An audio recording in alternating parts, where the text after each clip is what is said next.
동력, 글밭, 8월 6일 목요일, 수구 꼴통들의 수준. 적폐청산은 손바닥 뒤집듯이 그렇게 쉬운 것이 아님을 압니다. 알고는 있지만 이처럼 쉽지 않은 노릇임을 더욱 실감하는 요즘입니다. 촛불 정권이 출범한 지 3년을 훌쩍 넘겼지만 끝없이 제자리에서 맴돌고 있으니까요.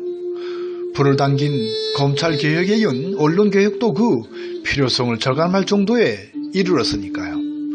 지루하리 많이 느껴지는 그 시간들은 촛불 민심의 의지마저도 꺾을 태세입니다. 하지만 스스로 제풀에 나가 떨어져서는 결코 안 될 테지요. 다 잡은 적폐청산을 여기에서 놓칠 수는 없는 일이니까요. 저들의 마지막 숨통을 끊어 놓지 않고서는 뒷마음을 풀어서는 결코 안 된다는 점입니다. 1919년 3.1 독립 만세운동에 이은 대한민국 임시정부의 시작을 생각하면 더욱 그렇습니다. 100년이 흘렀지만 백성들이 주인이었던 시대는 고작해야 김대중 노무현 정권 때뿐입니다. 문재인 정권의 3년을 버텼다고 한들 10년 남짓한 세월입니다.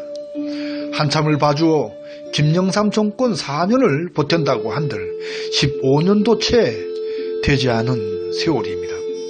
따라서 켜켜이 쌓인 적폐를 이 즈음에 당장 깨끗이 청산하지 못한 것을 탓하지는 말아야 합니다.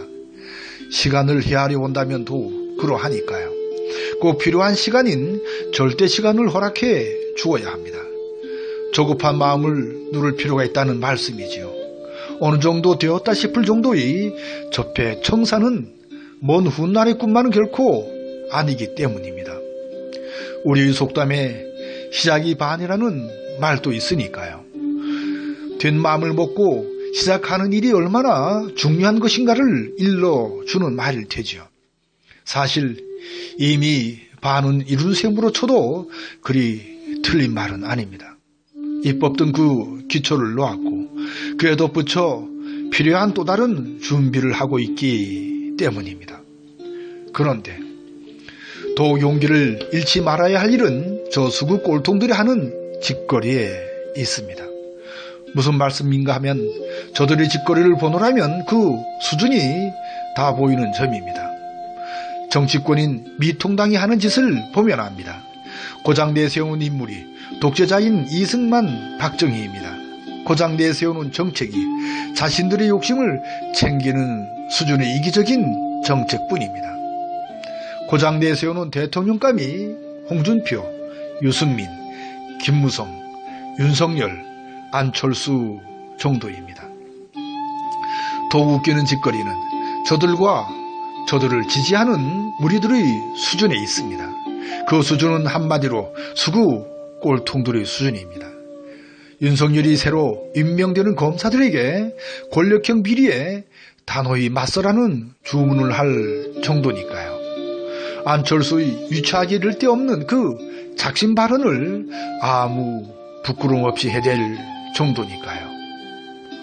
더욱 눈길을 끄는 것은 요즘 대세라고 할 정도의 수구 꼴통 유튜버들의 수준에 있습니다.